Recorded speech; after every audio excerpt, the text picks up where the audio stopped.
todavía. Me faltan Vale, algunos detalles. ahí está listo. Dale no. Ya. El tema lo quise abordar, tenía la posibilidad de haberlo abordado quizás desprendiendo conceptos, pero deseché esa opción. Luego quise irme por el lado de la ineficacia de la norma y buscar normas ineficaces, pero la verdad es que como se me pedía la eficacia de la norma, me remití solo a eso, ¿ya? Mira, antes de que empieces, eh, una norma también puede perder su eficacia, ¿ya? Sí, sí, sí. Eh, por una vía irregular. Por ejemplo, si a un acto ¿Mm? le faltan requisitos que la ley ha impuesto para que produzca efectos, ¿ya? Por ejemplo, si un testamento se da sin tres testigos, ¿cachai? ¿Ya? En ese ejemplo, el acto jurídico o el acto mismo nace a la ¿Mm? vida como una norma, porque obliga a la persona que está testando, ¿ya? Sí. Pero le faltan requisitos que impone la ley para producir efectos en la vida jurídica. Y esos requisitos se llaman, eso es lo que va a provocar básicamente las nulidades, ¿ya? Y hay dos Sí. nulidades, la nulidad relativa y la nulidad absoluta.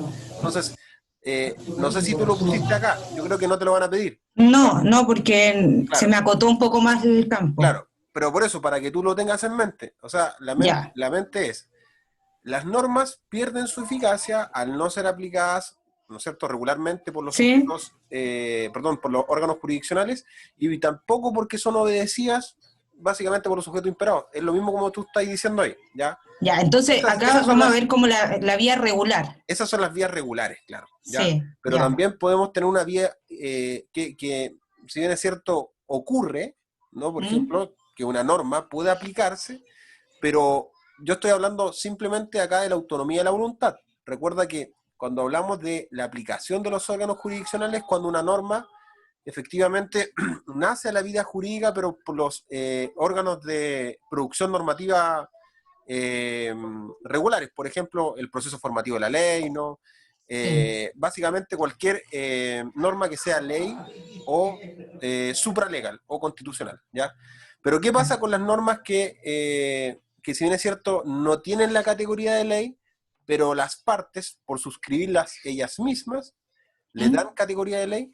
Por ejemplo, en el caso de los contratos, vía el artículo, no sé si el 1545 o 1546, que decía efectivamente que un contrato legalmente celebrado es una ley para las partes. ¿Te fijas? Esa Sí. norma tiene importancia. ¿Por qué? Porque dota de ley a los actos de los particulares. ¿Cachai? O sea, si ¿Mm? yo contigo, hola Patricia, si yo contigo celebramos un contrato por la compraventa de tu casa, ese contrato va a ser una ley para nosotros. ¿Te fijas? Sí, Porque nos sí, obliga, al igual que lo obliga una sí. ley. Ahora, cuando tú incumples, suponte tú, en la entrega de la casa, o yo incumplo, una vez ya entregada en el pago del precio, en ese ¿Mm? caso, cualquiera de los dos podemos incumplir en la obligación. Y como nosotros no podemos solucionarlos, vamos a llevar esa controversia a un órgano jurisdiccional, ¿no? Ese órgano jurisdiccional va a dilucidar o básicamente va a aplicar el derecho con respecto a qué pasaba, ¿no es cierto?, si alguien incumplía en la prestación, cualquiera de las dos partes. ¿Cachai? Por ejemplo, si yo Claro. incumplo, ahí se lleva al órgano jurisdiccional. Ahora, yo te lo digo solamente para que tú entendáis que también no solamente nos vamos en la mente a que la ley nomás es la aplicada, sino que la ley también puede provenir de las mismas partes. A eso me refiero. O sea, regularmente uno dice, como cuando es alumno de primer año, dice ya, las fuentes formales del derecho, la constitución, la ley y todas las leyes que hayan ahí, los ¿Mm? reglamentos, la potestad reglamentar, todo, ¿no? Hasta llegar a los actos jurídicos, ¿no? Y los actos jurídicos también son fuentes del derecho. Por eso es importante también entenderlo desde esa perspectiva, porque quizás a la profe la llevéis por otro lado y que quizás le guste, ¿cachai? Ya, dale, disculpa Ya. por interrumpirte, dale, sigue, No, pero bien, bien, sigue. porque por ejemplo yo no había hecho hincapié en la vía irregular, pero buen detalle. Pero no, o sea, pero sigue nomás, pues tranqui, Sí, sigue exponiendo para ver qué tal. ya. Ya, para dar respuesta a los conceptos que vimos anteriormente, me planteé el trabajo en base a la siguiente pregunta, que es, ¿de qué hablamos cuando nos referimos a eficacia de un ordenamiento jurídico o de alguna de sus instituciones o normas en particular? ¿Ya? En respuesta a esta pregunta, hablamos de que el derecho que se pone en vigencia por actos de autoridad, en especial leyes o resoluciones, y también, me refiero a leyes de manera en sentido amplio y general, pueden en los hechos ser eficaces como no ser eficaces. Puede ocurrir también que habiendo conseguido esta eficacia en un comienzo, luego pierdan la misma, ¿ya? Todo eso en un entendido de que serán eficaces mientras los sujetos normativos habitualmente cumplan y los órganos jurisdiccionales por lo general las lleguen a aplicar, ¿ya? Para poder entender esta eficacia de la norma jurídica, mencionamos antes el concepto de habitualmente obedecida y generalmente aplicada. Debemos dirigirnos quién debe obedecer esta norma. Habitualmente serían los sujetos imperados, y quienes deben aplicarla, los órganos jurisdiccionales. También otra idea fuerza en la cual quise hacer hincapié es que la eficacia nunca es segura, sino que es probable. Esto es por regla general, ¿ya? ¿Qué más? Ya, pero disculpa, ¿Sí? cuando tú, regrésate a la lámina. Cuando tú me dices que la eficacia es una condición, ¿no? Porque ahí está diciendo que es una condición. La eficacia, ¿a dónde digo que es una condición? Básicamente bueno, lo estoy transmitiendo lo que yo entiendo, ¿cachai? Porque me estás diciendo, la eficacia nunca es segura, sino probable, ¿ya? La Sí, probabilidad, básicamente, ¿en qué se va a dar? En estos dos ítems que tú expones acá, ¿no es cierto? sí. Por O ejemplo, sea, es que... si yo como sujeto normativo, un ejemplo, Sí, sí, porque tú me sí, dices quiénes deben obedecerla, dejo de obedecer claro, la norma. ¿Qué sí. sucede ahí? La norma La pierde su norma eficacia. deja, sí, deja de ser eficaz. Ya, ¿y qué pasa si yo, lo que decía el profesor, es que esta pérdida de eficacia eh, se transforma en un desobedecimiento? ¿Cómo así? Por ejemplo, no sé, que yo, sabiendo las normas que aplican en protección a la propiedad privada, entro al ¿Mm? predio de mi vecino y le hurto, Es que infringiendo una norma que diga que específicamente yo no puedo hurtar. ¿Qué o pasa en sea, es ese caso? que te estás sometiendo a la posibilidad de ser sancionado. ¿Cachai? A Entonces, sabiendas, sí. por eso, entonces es importante que también tengas esos dos puntos, porque si bien es cierto, habitualmente obedecía, dice relación con que generalmente la ley es, básicamente, disculpa, la ley es general, Sí, ¿no es cierto? Y aplicada sí, básicamente en todo el territorio de la República desde un momento que es conocida por todos, ¿ya? Entonces, sí. ¿qué pasa si un sujeto no conoce la norma? ¿Debería obedecerla? Entonces, ahí la idea es que hagáis hincapié en eso también, ¿cachai? Ya. Porque tú me Bueno, decís, en es realidad probable. por regla general si no probable, es porque cada norma jurídica que nace válida en cualquier ordenamiento jurídico tiene grandes posibilidades de ser eficaz, pero nada asegura que así lo sea. ¿Por qué? Por lo que tú me dices, me acabas de decir que debe ser conocida por todos. Se entiende que es así según el ordenamiento. Claro. Ya dale, sí o no. Ya.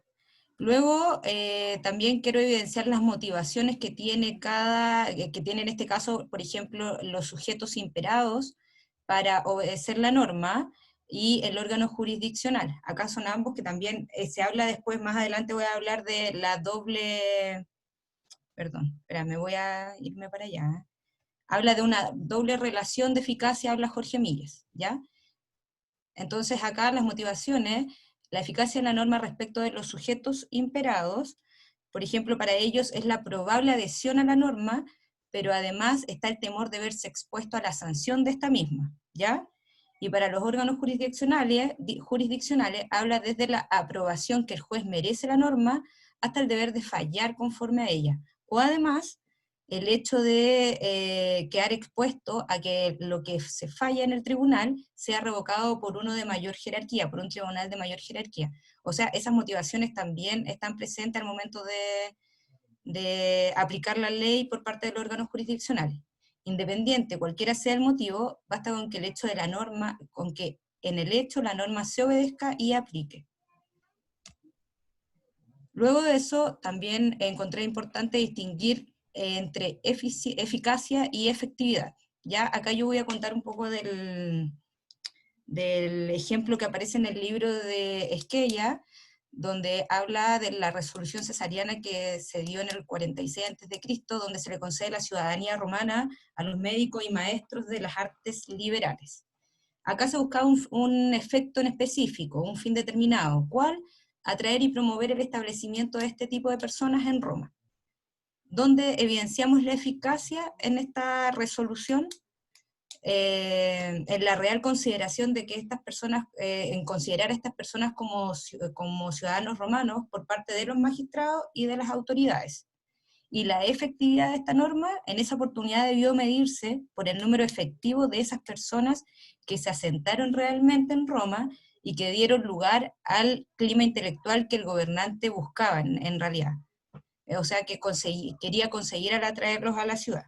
¿Ya? Acá también yo igual tenía otras conclusiones en la norma, ya, que acá en la conclusión del caso es que en esta norma, en esta resolución cesariana, se consiguió eficacia, pero no hubo efectividad, ¿ya? O sea, la norma fue obedecida y aplicada, pero no consiguió el fin último de la resolución, ¿ya?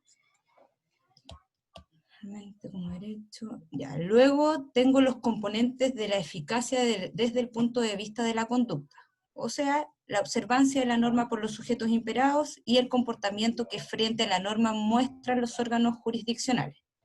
Esto se asimila un poco a lo que ya habíamos visto anteriormente, donde Jorge Millas habla de una doble relación de eficacia, donde por una parte la eficacia de la norma en cuanto al cumplimiento por el súbdito, y por otro lado está el cumplimiento por el órgano público. Siguiendo con la misma idea de concepto, podemos diferenciar o especificar, o distinguir, mejor dicho, la eficacia principal de la eficacia consecuencial. La eficacia principal depende precisamente de que se observe la conducta que la norma trata de inducir, y la consecuencial se determina por la conducta del órgano sancionador de la norma y requiere como consecuencia del incumplimiento principal. ¿Cómo perdemos esta eficacia consecuencial? Puede ser si los órganos jurisdiccionales dejaron de aplicarla, o por la inactividad procesal de la autoridad pública o del ofendido. O sea, si no se evidencia, si no se presenta en algún tribunal de que la norma está siendo ineficaz, nunca nos vamos a dar por enterados. ¿Ya? Lo normal es que exista correspondencia entre estas dos. Aquí debo profundizar un poco los conceptos porque la consecuencial da para un poco más que yo pueda hablar, ¿ya? Eso me falta. Ahora, revisado ya los conceptos anteriores, como la eficacia principal, la eficacia consecuencial, la efectividad, traje un caso puntual para poder identificar estos conceptos. Mi ley madre acá va a ser la ley 18.290, que dice relación con la conducción en estado de ebriedad, o bajo los efectos del alcohol. Ahí voy a dar el artículo del 110, porque está ahí por ahí, ¿ya? Acá tendríamos una eficacia principal o una eficacia ideal, podríamos decirlo, si los sujetos imperados que cumplen la normativa lo hacen como corresponde. Vendría a ser una norma válida y una norma eficaz, y ahí es como que termináramos el proceso de esta eficacia ideal, podríamos decirlo. Pero, ¿cuándo surge el conflicto? Cuando los sujetos imperados no cumplen con la normativa. ¿Qué sucede? Que deben ser sancionados y aparecen los órganos jurisdiccionales y entramos a la secuencia o a la eficacia consecuencial. ¿Ya? Bueno, acá, ¿de qué forma lo hacemos o cómo la vamos a identificar? Los órganos jurisdiccionales deben intervenir, y en base a eso se comienza, bueno, en esta ley, principalmente la ley 18.290, esa es la ley madre en la cual se generó una modificación pasando a la ley 20.580 y por consiguiente a la 20.770, que lo vamos a ver en la siguiente lámina. Se hicieron estas modificaciones a lo largo del tiempo porque se fue viendo, se fue identificando que la conducta de los sujetos imperados necesitaba ser sancionada, o no se demostró una eficacia en esa norma, eso es, no se demostró la eficacia en la norma de la 18.290, el cumplimiento de esa eficacia, el cumplimiento de esa norma, perdón. Entonces, ¿cuáles fueron las principales modificaciones? los límites de alcohol en la sangre, las sanciones por la conducción en estado de ebriedad, y se tipifica como delito huir del lugar en el caso de atropellar a una persona bajo la influencia del alcohol. ¿Ya? Acá igual tengo que profundizar un poco porque estoy leyendo aún con respecto a eso, ¿ya? Estas fueron las modificaciones a la norma que se dieron a lo largo del tiempo, comenzando con una ley que fue la 18.290, nos pasamos a la 20.580 y a la 20.770. Estas dicen que las conocemos comúnmente como la ley tolerancia cero y luego la ley Emile, para ubicarlos un poquito. Hay un análisis en cuanto a la eficacia y la efectividad de la norma a lo largo del tiempo, en el cual podemos identificar acá el antes de la ley de tolerancia cero y después de la ley tolerancia cero. Acá lo mismo, la fiscalización de carabineros, cómo ha ido modificándose a través del tiempo luego de dictadas las normas. ¿Ya? ¿Qué tan obedecida ha sido esta norma? Es lo que podemos nosotros identificar acá. Si bien, por ejemplo, acá en la ley de tolerancia cero, en algún minuto, o luego del 2012, que fue cuando entró en vigencia, ahí disminuyó los accidentes por conducción en estado de ebriedad, luego se siguió manteniendo el alza, en alza, en alza, pero lo que disminuyó en comparación a antes de la ley tolerancia cero es la cantidad de fallecidos, ¿ya? Eso en cuanto al caso, acá tenemos varias, no, más allá voy a dar las conclusiones. Luego, para identificar las motivaciones que puede tener el tribunal para, para aplicar la ley, también busqué un fallo, un fallo efectivamente, en la cual se revoca la sentencia del Tribunal de Garantía del Séptimo Juzgado de Garantía de Santiago, que condenó a un imputado que era autor de un delito de conducir un vehículo motorizado en estado de ebriedad, lo condenó a una pena de 61 días de presidio en menor en su grado mínimo y accesorias legales. Luego se presentó un recurso de nulidad y la Corte de Apelaciones acogió este recurso de nulidad, ¿ya? Acá la ley no habla de, o sea, la ley efectivamente tiene, acá nosotros podríamos ver si fue eficaz o no fue eficaz la ley, pero lo que podemos evidenciar acá es que la ley tiene que ser justa. Entonces, si se condenó, no, acá tengo que profundizar un poco más, ¿ya? Porque tengo la idea, pero todavía no la paso, ¿ya? Disculpa, antes de que pase allá, Sí, sí, bueno, lo de acá arriba donde dice el número penal es rol, ¿ya? ya. Rol y lo Rol ponéis penal, como, no, rol, espérame. Ah, rol rol nomás. y de dónde proviene, del juego de garantía y de qué Sí, competencia, Santiago. Lo otro, ya. a lo mejor lo que querís tú hacer acá es como, ¿Mm? o sea, porque yo lo que veo acá es que venís de una lámina donde me estáis mostrando cuál es la relación de efectividad, diste un ejemplo y todo, y lo encuentro genial, encuentro bastante bueno. Pero llegáis a una lámina donde queréis como mostrar lo contrario. Sí, Esa es tu pregunta, sí, esa es tu... no, es que esta lámina la tengo, creo de hecho que la voy a poner antes Porque, cuando por hablo de las ejemplo, motivaciones del órgano jurisdiccional para fallar. Acá es más que nada, por ejemplo, que cae en eso, porque se somete a esta posibilidad de que sea revocada su decisión. es que por eso, mira, escúchame. La revocabilidad de una decisión de un juez penal no dice relación con el contenido de la sentencia, dice relación con la forma en que se aplicó. ¿Te fijas ¿Ya? o no? Entonces, Sí. aquí acá, en el recurso de nulidad nosotros no discutimos el contenido de la pena, si está correcto o no, si él lo hizo o no lo hizo. Eso ya fue Ujú. dilucidado por el juez de garantía. Aquí lo que Sí. se dilucida en un recurso de nulidad es si efectivamente la persona se le tomaron, según el proceso legal, ¿no? Mm. La denuncia como corresponde, fue ingresada, fue formalizado como corresponde, se dictaron las providencias como corresponde. Solamente forma, ¿cachai? Ah, ya, Solamente forma, no ataca el contenido, ya. porque ¿Y cómo eh, la puedo apuntar acá entonces? yo, por lo menos, yo no sé ¿Mm? si la pondría ahí o quizás le quite el recurso de nulidad y me solucione todo el problema.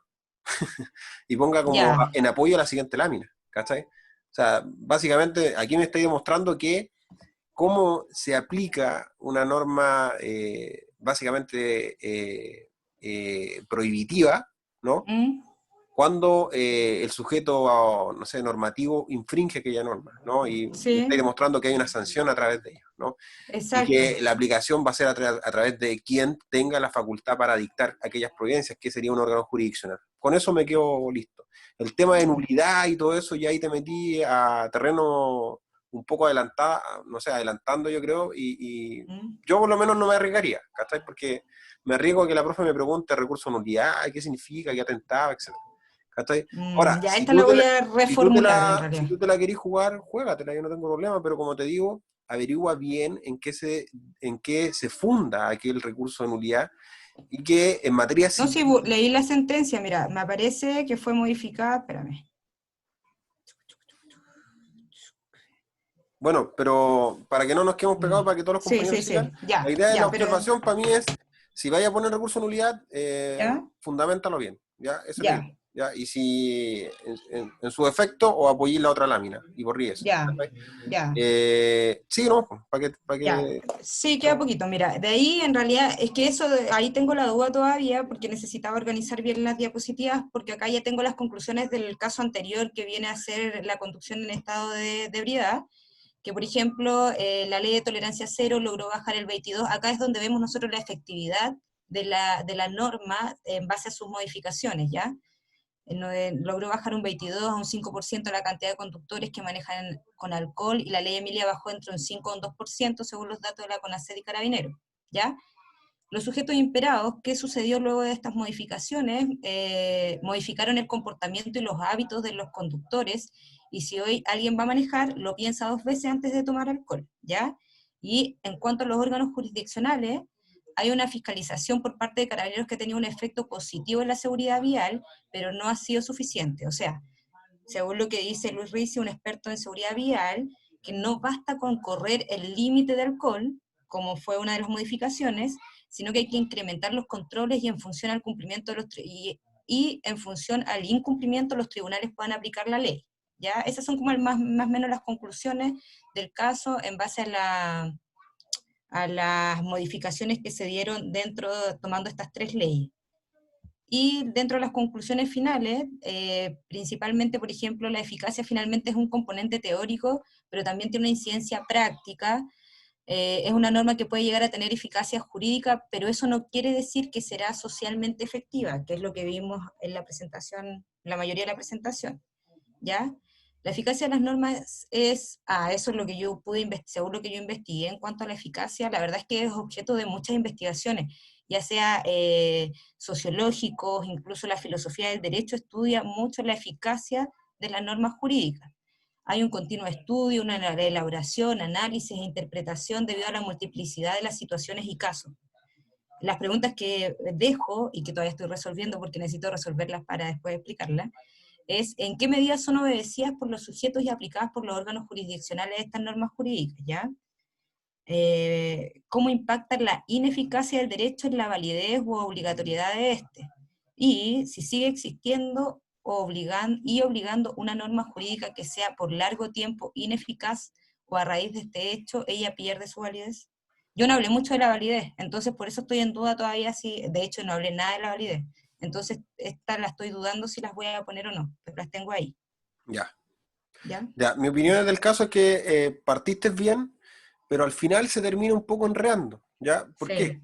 Porque es cierto que tu proyección fue adentrarse a qué pasa si una norma efectivamente no es eficaz, no logra su fin, ¿cachai? Para el cual fue creada, ¿cachai? Mm, Una puede ser por diferentes factores, como decís tú, pero esos factores hay que nombrarlos, ¿ya? Por ejemplo, que los sujetos normativos, la aplicación de mm, esa norma sea contraria a, no sé, a una realidad histórica. Por ejemplo, no podríamos aplicar una norma que regula, no sé, situaciones de palomares, porque se regulaban en ya. 1850 y ahora no. ¿Te fijáis? Y esas Mm, normas siguen estando en el Código Civil. ¿Cachai? Entonces, ese es un factor. ¿Cachai? Factor que netamente coincidencia con lo histórico y que nos da hincapié a indicar que efectivamente el derecho es un componente activo en general, ¿no? Se autorregula, ¿o no? Se sí, auto alimenta y está tan ligado a lo social que está junto a lo político, que está junto a lo económico, ¿no? Que está junto a diversas superestructuras que llamaba este famoso teórico del libro, no sé si alguien lo conoce, que es, ¿cómo se llama el libro? El comunismo, no me acuerdo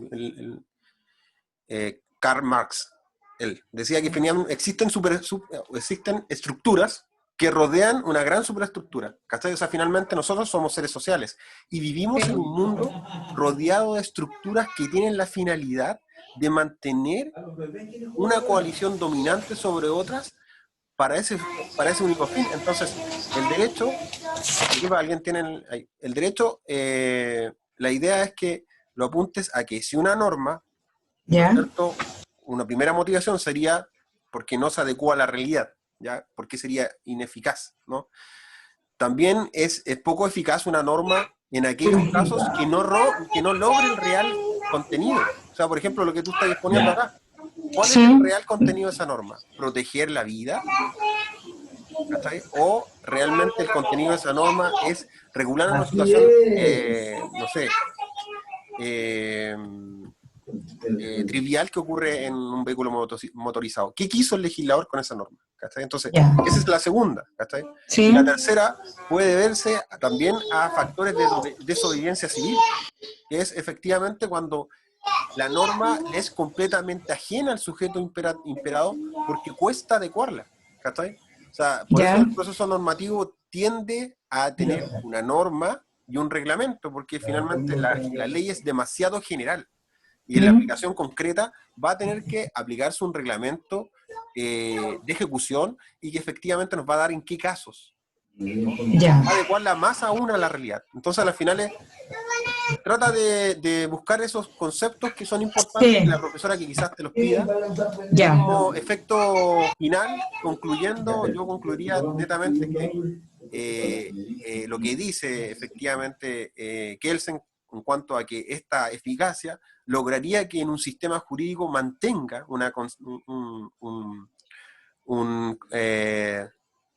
no sé, a ver cómo te lo puedo decir, no sé si una consistencia, pero mantenga una aplicación con la realidad coherente, porque al final, si tú ves un sistema que deja de ser eficaz, ¿qué sucede? Hay un golpe de Estado, ¡pah! ¿O no? O hay, no sé, hay un descontento social, ¿cachai? Y genera efectivamente lo que nosotros llamamos las fuentes materiales del derecho, que son los hechos, ¿no es cierto?, económicos, políticos, todo lo que vemos hoy en día. Por ejemplo, tú mismo podés traer a colación el caso de hoy en día, ¿cachai? ¿Qué pasa con esas normas que son aplicadas y son injustas?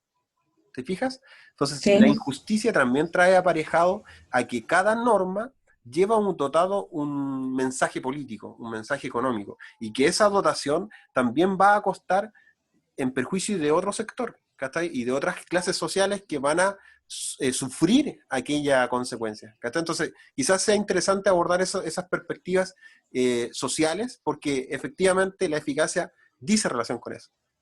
Porque si habláramos de validez, estaríamos hablando de otras cosas.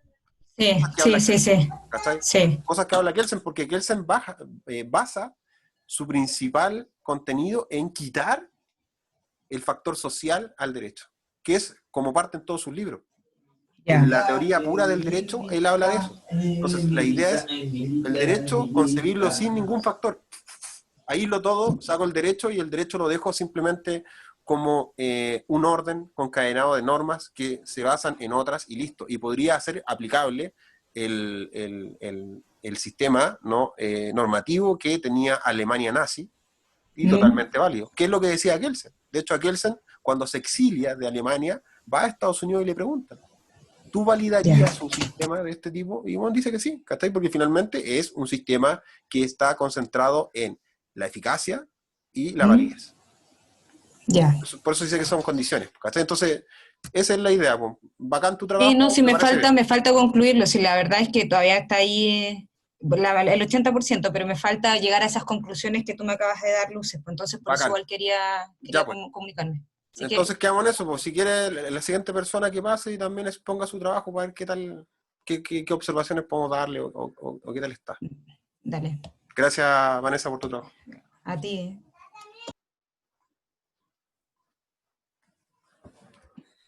Franco, hola.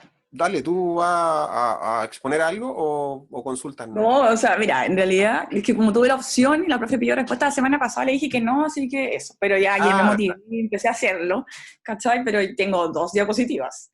Y terminé el informe y todo, pero pero, me metí para ver si pero, encontraba la motivación para pero, mañana. pero, ¿cómo se llama? Muéstranos tu informe, po, ¿te parece? Ya, pues. Si está en ¿Ya? Word, da lo mismo. Sí, está en Word. Dale, po. Ahí tenéis para compartir la pantalla, dale. Sí, déjame, sí, que no sé si está abierto, creo que lo cerré. No, sí está abierto. Déjame ver la opción, compartir pantalla. ¿Se ve? Sí, ¿a ti qué te tocó? La intervención del Tribunal Constitucional versus la legalidad de la Contraloría General de la República. Ya, buen ¿Se ve tema, bien o muy buen tema. pequeño? No, está bien, está bien. Buen Terrible tema, te digo tengo. al tiro, porque este es un temazo que genera un poco de ¿cómo se llama? De debate. Así como una vez, ahí tuve un debate con una chica, no sé si era vespertino, si diurno, no sé, parece que de ¿Ya? diurno, no voy a dar el nombre, lógicamente, pero el Claro. debate fue tan acalorado, de efectivamente del mismo tema que Ah, te tocó ya. a ti, que ¿Ya? la cosa llegó a oídos del director de carrera. Así como que la persona prácticamente dijo que yo estaba Ah, ya. transformando mentes a través de Zoom, no sé, a Ah, o otro. sea, fue ahora. Eso fue hace como, no sé, hace un par de semanas atrás. Pero te lo Ah, pero digo, ya, este ok. tema hay que estar preparado porque cuando estos temas se vienen, generan revuelo, generan ¿Por, harto y, calor. y Dale. por qué? Porque Ya, ya, mira. son temas que están ahí apuntados al control legal, po, ¿cachai? Entonces, por eso son tan Sí, importantes, porque al final, si alguno de estos dos órganos está o no está, depende netamente del concepto que tenemos de derecho. ¿Cachai? Y otra gente puede tener otro concepto de derecho. Por eso el derecho, claro, es uno solo desde la perspectiva de conjunto de normas, pero desde el punto de sus motivaciones hay miles. Hay muchos tipos de órdenes normativos, que es lo que tocaba a tu compañera anterior, y que efectivamente va a tomar en cuenta que algunos sistemas normativos no tengan control. No es necesario un claro, control. sí, sí, ¿Cachai? exactamente. Sí Dale, pasa. expone nomás. Ya. Entonces, ¿va a la par o no? ¿O se demora? Porque yo lo veo que se va corriendo bien. No, todo bien, todo Ya. bien. Ok, como introducción entonces puse primero el punto del Tribunal Constitucional. Aquí lo presento, planteo que es un órgano del Estado, que es independiente, ¿cierto? De cualquier otra autoridad o poder. Esto está sujeto a la ley 17.997. Digo que fue creado a fines o sea, en el mandato del ex presidente de Chile. Bueno, eso creo que es innecesario en realidad. Yo no tengo contemplado decirlo si es que mañana presento. Digo también que su fin que fue creado para ejercer la jurisdicción o justicia constitucional. Actualmente su regulación, composición y atribuciones se señalan en el capítulo 8 de la Constitución Política de la República, así como también es regulado por la ley 17.997, que es la ley orgánica constitucional del Tribunal Constitucional. Ahora, son atribuciones del Tribunal Constitucional. Mira, aquí las puse todas, porque dije, ya voy a, bueno, no quiero dejar pasar nada, así que de la 1 a la 16 las puse acá en el escrito. Mañana presentaría un resumen, en realidad. Pero, en general, lo que Y hace en general, ¿qué nos la... dice? ¿Cachai? Esa es la idea. Ah, Claro, en general, no sé si las dos grandes funciones del Tribunal Constitucional. ¿Cuáles son las dos grandes funciones? puse, mira, en esta tabla puse hice una tabla de diferencias y puse que el Tribunal Constitucional tiene 16 atribuciones, pero entre las principales está el control preventivo obligatorio de constitucionalidad respecto de las leyes interpretativas de la Constitución, de las leyes orgánicas constitucionales y tratados internacionales que contengan normas propias de este último tipo de leyes. Todo eso está fundamentado en la Constitución. Versus la Contraloría General de la República, que tiene solo 5 atribuciones, y entre las principales está fiscalizar el debido ingreso e inversión de los fondos de fisco, municipalidades, beneficencia pública y otros servicios que determinen las leyes. Además debe llevar la contabilidad general de la nación, pronunciarse sobre la constitucionalidad y legalidad de los decretos supremos y de las resoluciones de los jefes de servicios que deben tramitarse por la Contraloría. Eso, bueno, es más larga. ¿Quieres que la leo? No, o sea, básicamente estáis comparando, digamos, órganos, pero desde el punto de vista histórico, ¿cuál fue la concepción para qué se creó el Tribunal Constitucional? ¿Y para qué se creó la Contraloría? ¿cachai? O sea, desde ese punto de vista, Desde ahí lo tomaste tú. Ya. claro, céntrate un poco más en eso, más que porque en algún momento vamos a llegar a sus funciones, estamos claros, ¿cachai? O sea, lo Pero puse acá cuando los presenté, que fue creado con el fin de ejercer la jurisdicción y justicia constitucional. Eso para ver si hay un vicio de forma, un vicio de fondo. Y para... la pregunta acá es, ¿por qué antes de ese tiempo no existía? ¿Cuál crees que es su fundamento basal? ¿Cachai? Porque, mira, fíjate el año, en 1970. Déjame, lo voy a anotar. Me imagino que se generaban preceptos legales que quizás tenían como, eran arbitrarios, no tenían un lineamiento. La idea es irse por ahí, mira. Yo por lo menos no soy un disidente del tema del Tribunal Constitucional. Para mí es primordial que exista, ¿ya? Pero hay gente que es disidente a ello, ¿ya? Y es basado netamente en que no sirve para nada, dicen. ¿Cachai? Entonces, ese no sirve para nada, bueno, tú le podías al tiro contraponer con las funciones que tiene, ¿cachai? Pero detrás de esas funciones o atribuciones, ¿cuál es el fundamento real de tutela, ¿cachai? Porque a las finales tenemos un sistema bicameral, ¿no? Y que conlleva una tercera revisión de ciertas leyes, ¿ok? Sí, no son todas, exactamente. Ya. Entonces, ciertas leyes que subyace ahí la idea del órgano constitucional que emitió aquella norma, perdón, del legislador que emitió aquella norma y que buscaba el recelo por la mayoría, por la decisión de la mayoría y el apego, ¿no es cierto?, por el resguardo y cuidado de las minorías también. Entonces, cuando hablamos de esos temas, hablamos de la democracia pura, ¿cachai? Porque a las finales se entiende que un órgano deliberativo para la función legal, para la función de emitir normas, debería estar compuesto a lo menos por representantes de todo el territorio, ¿ya? Y que es como que lo cumplimos, ¿ya? Además de ese entendimiento, cuando hay una deliberación, ¿no es cierto?, se entiende también que debería haber un proceso no formativo de la ley, y es el que establece la Constitución, como decís tú.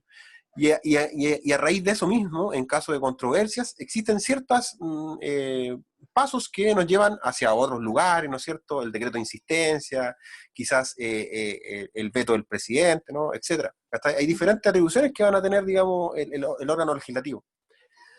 Pero aún así, cuando existen ciertos tipos de leyes que requieren una mayoría adicional, como por ejemplo son las interpretativas de la Constitución o las orgánicas, porque cautelan instituciones súper importantes para el derecho, o sea, perdón, para el Estado de Derecho, como se concibe, aquellas instituciones, por ejemplo, la del Tribunal Constitucional, podrá ser modificada, o sea, podrá dejarse sin efecto al Tribunal Constitucional por otra ley que sea del mismo rango, una orgánica constitucional, y que trate de ese mismo tema. Entonces, detrás de la creación de este órgano subyace netamente la capacidad